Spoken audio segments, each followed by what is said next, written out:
Today I'm discussion about what is the CVP analysis.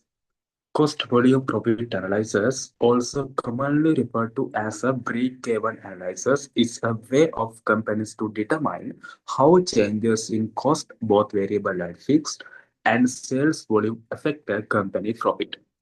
Within the information, companies by looking at how many units must be sold to break even or to reach a certain profit threshold of the margin of safety. Second one, component of the CVP analysis. There are several different components that together make up CVP analysis. These components involve various calculation and ratio, which will be broken down more detail in the guide. The main components of the CVP analysis: break point in units of currency, and margin of safety, changes in net income. In order to properly implement CVP analysis, we must first take a look at the contribution margin format of the income statement.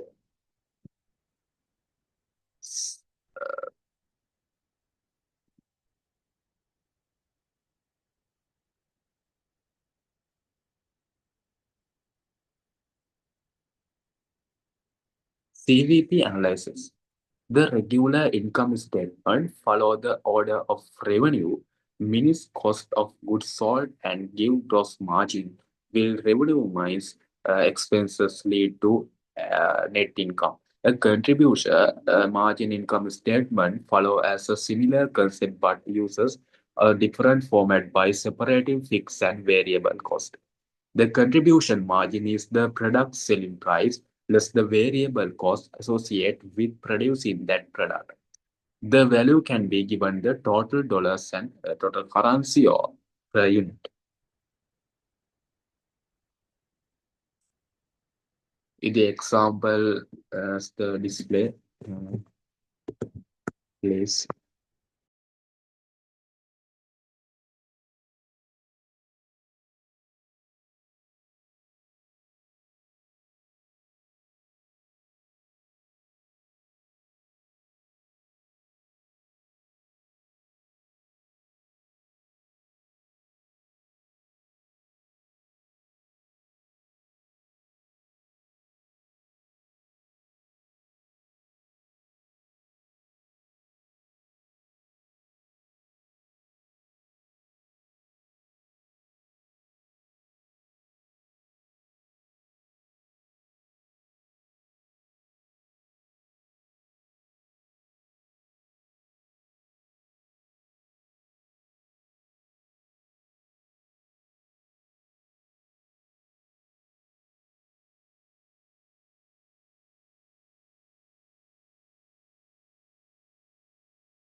First one, uh, this example, XYZ company has the following contribution margin income statement.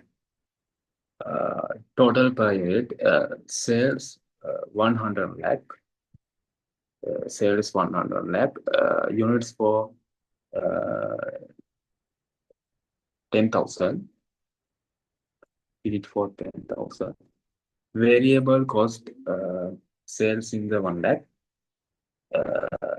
Variable cost is 50,000, 50,000. Uh, and contribution margin is 50,000. Contribution margin 50,000. As the less than of the fixed cost, fixed more than 20,000. and less than net income 30,000. One is a CM ratio and variable expense ratio. CM ratio and variable expense ratio are numbers that companies generally want to see to get an idea of how significant and variable costs are. CM ratio equal to contribution margin divided by the sales. Second one, variable expense ratio equal to total variable cost divided by the sales.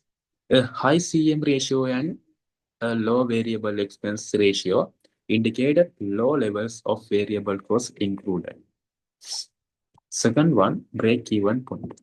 The break-even point (BEP) in units is the number of products is the company must sell to cover all production costs.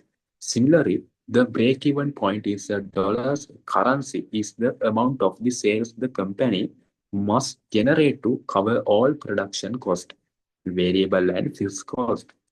The formula for the break-even point (BEP) is uh, total fixed cost divided by the CM per unit.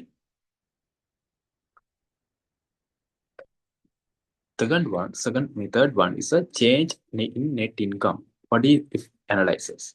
It is quite common of a companies to want to estimate how their net income will change with change in sales behavior. For example, companies can use sales performance targets or net income targets to determine their effect on each other. We can apply the provide what if formula below. Number of units equal to fixed cost plus target profit and divide by the CM ratio. Fourth one is a margin of safety. In addition, companies may also want to calculate the margin of safety. This is commonly referred to as the company's wiggle room and show by how much sales can drop and yet still break even. The formula is the margin of safety equal to actual sales minus to break even sales.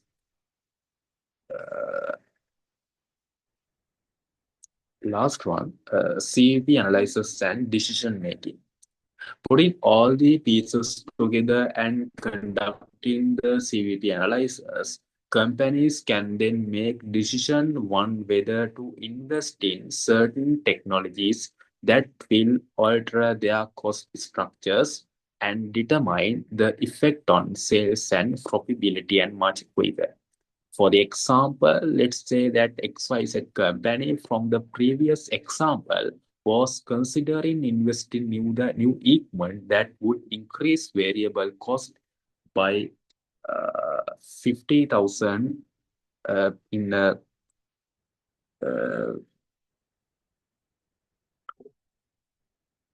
15 units, 15 units, but could decrease fixed cost by 20,000. In this decision-making scenario, companies can easily use the number of from the CVP analysis to determine the best answer. The hardest part in the situation involves determining how these change will affect the sales patterns. Will sales remain relatively similar? Will they go up or will they go down? Once sales estimate become somewhat reasonable, it is the become just a matter of the number crunching and optimizing the company's profitability. Thank you.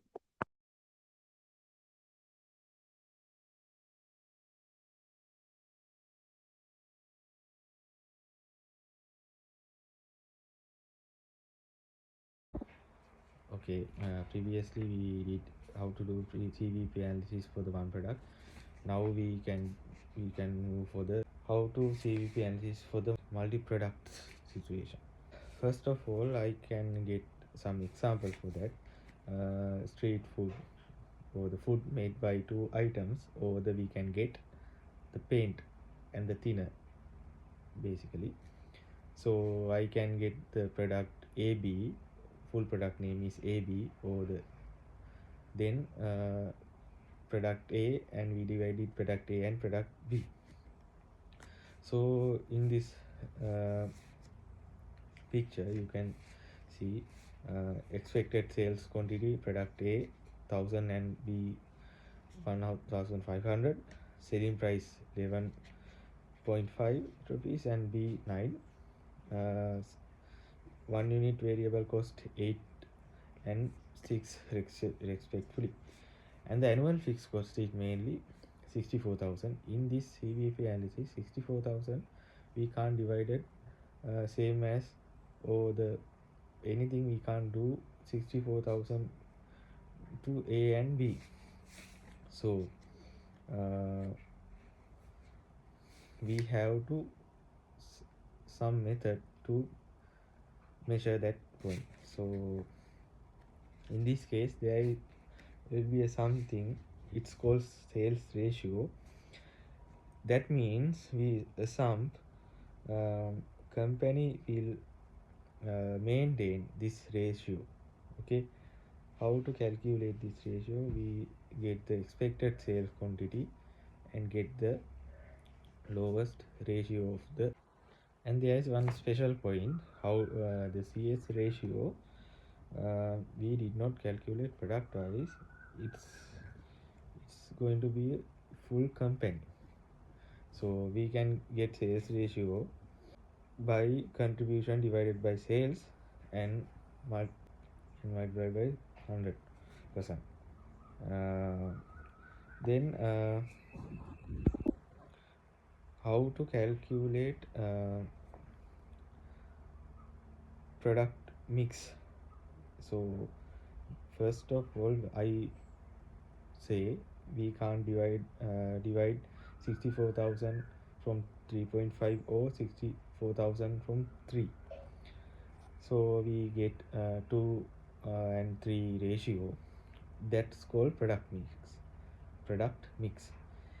In this product mix you can see on the picture, uh, we can calculate 2 units of A and 3 units of B, and we uh, after getting the product mix we multiply 2 by 3 and 3 by 3. So um, in this picture you can see we can get 7 rupees and 9 rupees, and we uh, get these values and get the total of 16 rupees. This 16 rupees means what is a helps to us to calculate number of mixers for the 64,000 contributions. So we divide 64,000 by 16 and we can get 4,000 mixes. We must mix 4,000 times to get cover 64,000 for cover the break even sales. So then after getting 4,000 units we can calculate how many units per each product A and product B get. So 4,000 units multiplied by 2 and 4,000 units multiplied by 3, then we can get answers 8,000 units and 12,000 units. So then we already said 10,000 units need expected in mm, A, and break even sales is 8,000, expected is 10,000, and B 12,000 units break even sales and the 15,000 is uh, expected sales. So margin of safety, going to margin of safety, we get what are the difference between break even sales and the expected sales. Expected sales value is high, so expected sales value and the difference and between break even sales, so we get it 2,000 unit and 3,000 units respectively. So this we call 2000 the those 2000 and 3000 units we call margin of safety. So we must uh, get 2000 and 3000 units for the margin of safety. And another question, I am going to explain. The company expected 18,000 8,000 profit, then calculate quantity of A and B. How we can quantity of A and B to achieve this target profit? 8,000 target profit. What are the quantity of A and B? It's very easy. We can get 4,500 multiplied by 2 for the product A, we get 9,000, and 4,500 multiplied by 3 for the product B and get 13,500.